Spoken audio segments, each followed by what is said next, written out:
you move. I like the way you do it. I like the way you do. I like the way you move it. I like the way you move. I like the way you move. I like the way you move. If you want me, want it could if you want. Hey y'all, what's going on? We are back again with a recap of the week. Hope you guys are doing great.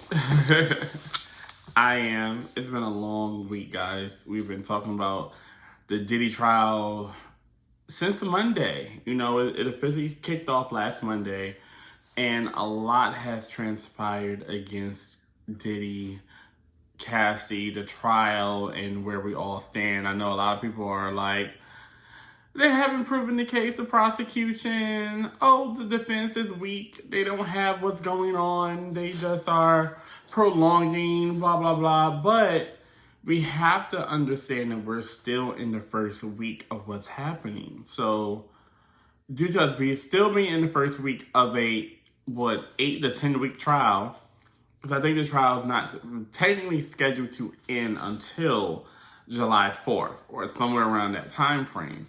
We're only in the third week of May. Come on, guys. We have a lot to talk about. So just to go over what's really been happening lately is the judge on the case is a little upset with the defense team because they have been taking so much time, this whole time, to cross Cassie Ventura. And it's just been like an ongoing thing. So now people are starting to feel, hey, are they trying to do this to have a mistrial? Are they doing this to where they want her to basically go into labor if they keep her on the stand long enough that she goes into labor? Because, you know, Cassie is about, 8.5 months pregnant. So she can really drop at any given day. And they're like, okay, well, if we keep her on the stand long enough, she may have the baby. And if she has the baby and she can't legally testify any longer, then it'll be a mistrial. Okay.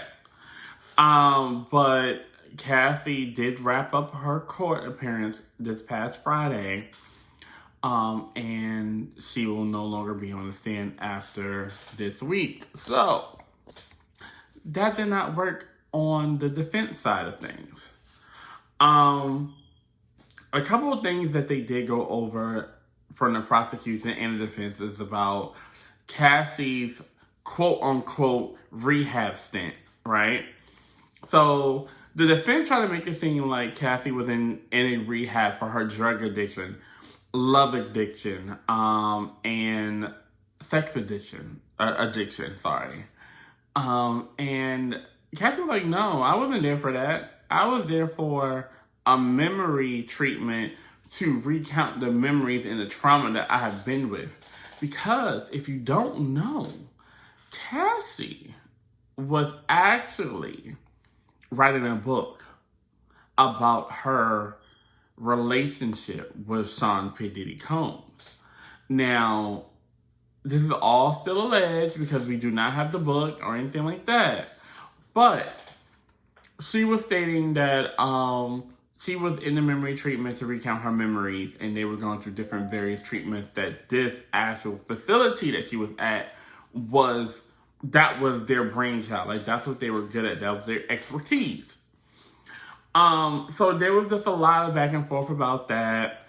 And kind of like once that all transpired, the defense kind of just dropped it. They didn't try to go any further with it or anything like that. So I did get a little bit of information from Kenpire. So if you do not know who Kenpire is, please check out his channel. It's called Kenpire, Kempire, and I will link that down in the description. He is a blogger, a vlogger, a journalist. He is all of the above, okay? And he actually was talking about the Jonathan Oddie part of it, to where this older case, basically this guy, Jonathan Oddie, did a recording probably about I think like 2018, maybe 2019, where he was being interrogated and he was telling them about all the things that were happening with Diddy and Cassie. He was like, I'm there, I have sex with them and I'm openly with them and we do this and we do that. All, like, basically everything Cassie said in her current statement about what's happening. Um, Jonathan Oddie said years prior. And they were just going back and going over it, and basically everything that he said kind of said what Cassie has been saying, that they were in these freak offs, and he actually contracted something from them. Okay? We're not going to go into details about what that was or anything like that, but he said that he contracted something with them, something from them. And on top of that, he also named other celebrities. He named DJ Khaled, Rick Ross, and Diddy, and he declared them as homosexuals, allegedly. I don't know. Like, that's what he said. So, when you go into a discussion, even though we don't know what Jonathan Oddie was really a part of, was he a part of a little something? What does his relationship with Rick Ross and DJ Khaled have to do with anything? We don't know. Because he's not on the stand. And from what I was hearing, that he is actually may be incarcerated at the moment. But we don't know. But as of now, he has not testified against anything. So this is all hearsay and alleged allegations. I don't know what to say about that. I feel like when someone has half a truth, you may want to be like, oh, well, hey, we got this half a truth. So is the rest true? Or do we have to actually try to, break it down to see what it may come into? You know what I mean? But we may never know. And like I said, this trial has a long way to go. We just wrapped the first week. So while Cassie was on the stand this week, they also discussed a very prominent situation, a prominent situation between her and Diddy. And her and Diddy, apparently they were on a break. They were not together at this time. And he either came over or he asked to come over or they were together or something of that nature. And he basically assaulted her outside of battery, right? But she then also concluded that they had a consensual,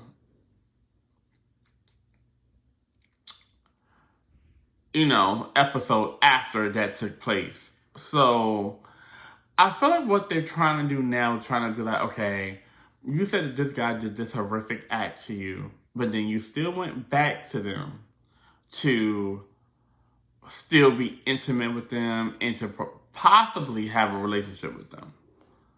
So how true is it? And I know I have seen a lot of things across the internet, the blogs, about different things where people are saying, well, if you're in a relationship, then you gotta do what you gotta do. Like, if someone wants it that's in a relationship, then you need to be able and willing to give it.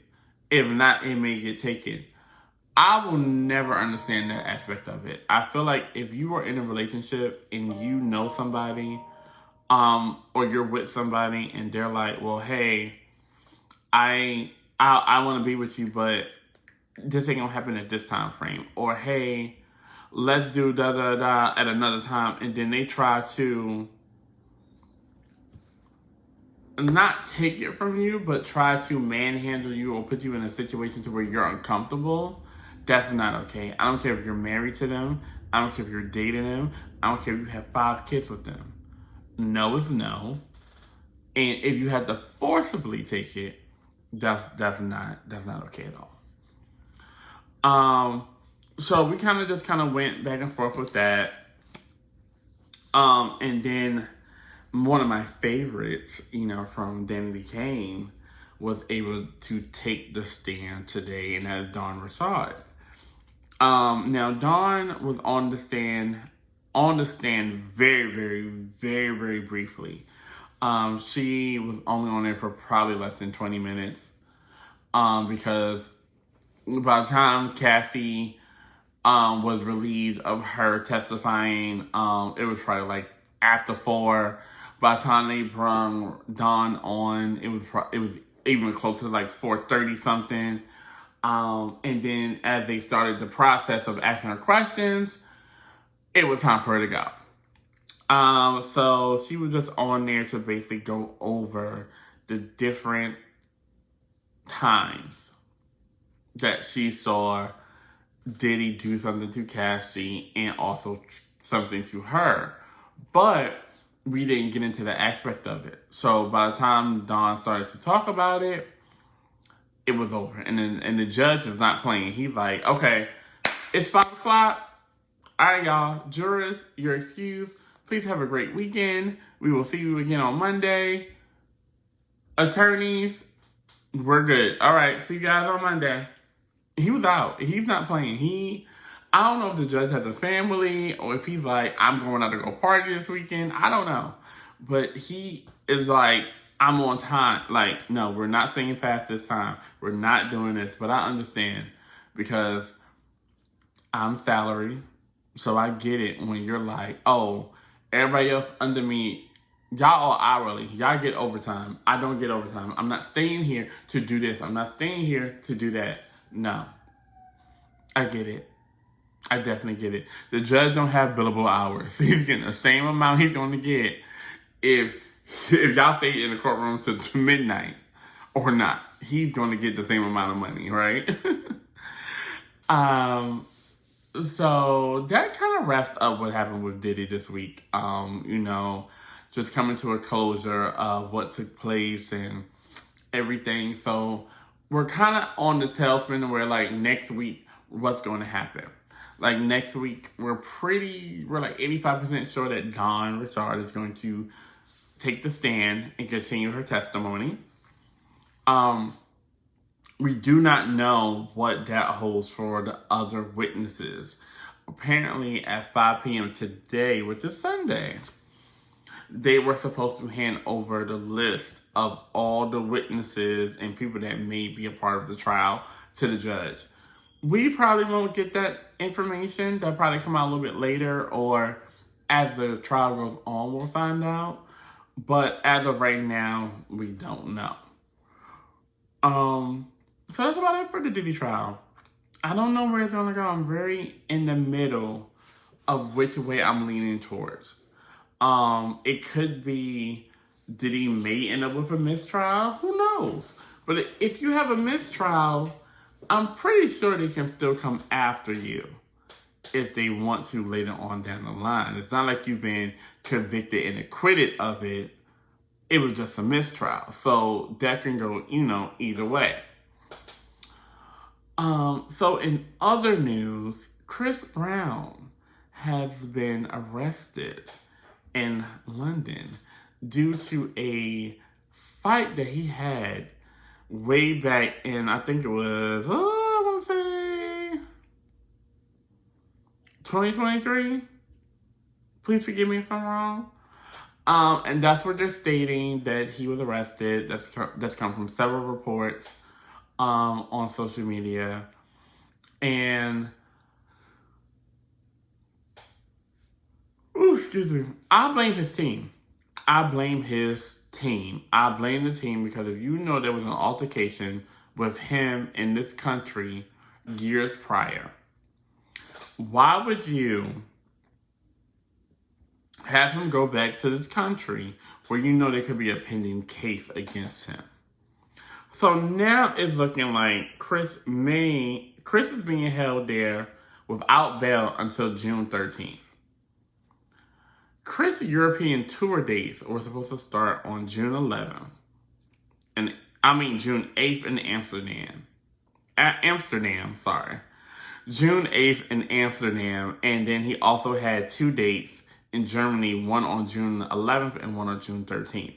So he's automatically going to miss 2 of the dates, and he may be able to make the 13th date the June 13th date in Germany if he is released early enough after his court hearing on June 13th in London. But we may not know if he actually may make that. And I think at that point, that's when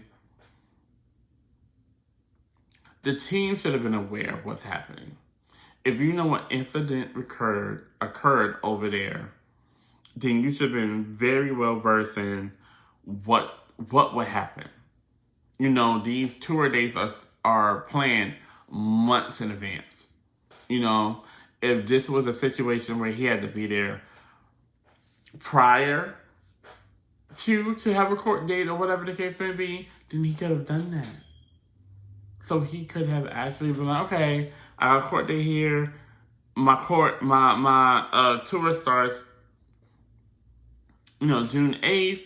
I'm going to be there May 1st. So there's enough time for me to have the trial, talk to the attorneys, talk to the court system, everything that's happening, so we can be all in the clear. I'm just saying, make it make sense. Because at this point, it doesn't make sense to me. So Tamar Braxton had an interview on the Nene Leakes show, right? We love it, right? So Nene is now forayed into the hosting her own show on YouTube, which I believe she should have done years ago. Even when she was on Housewives, to have an avenue that would take her, somewhere else and outside of Housewives, I think the episode was good. I wasn't a fan of Tamar calling Lonnie a big black Cadillac or referring to her as that. I did not like that because I know Tamar has always said recently that she is trying to be a better person. She's doing this. She's working on herself. You calling someone a car does not help you in growth. You know what I mean? Regardless of what they've done to you or what you think they may have done to you.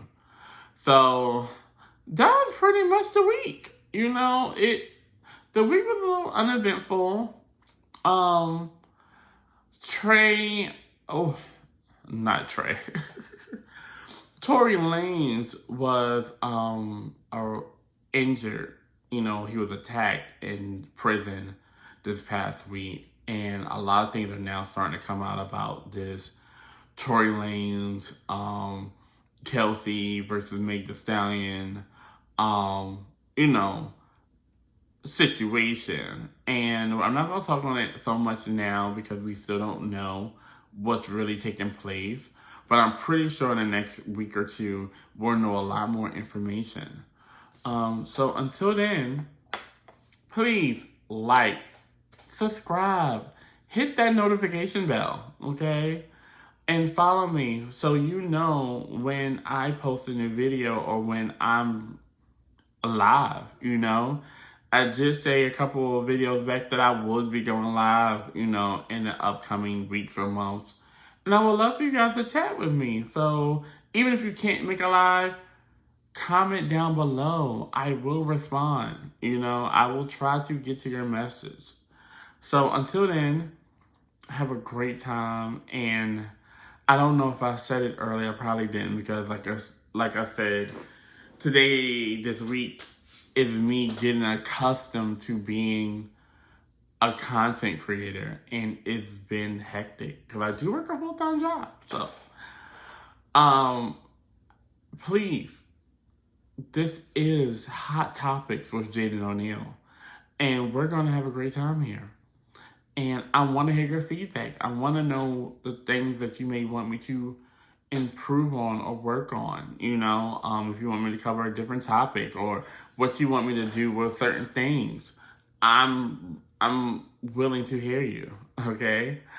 So on that note, have a great day. Be blessed and have a positive day and outlook on life, All right? You guys have a great day. And like I said, this is Hot Topics with JadenOneal. Bye-bye.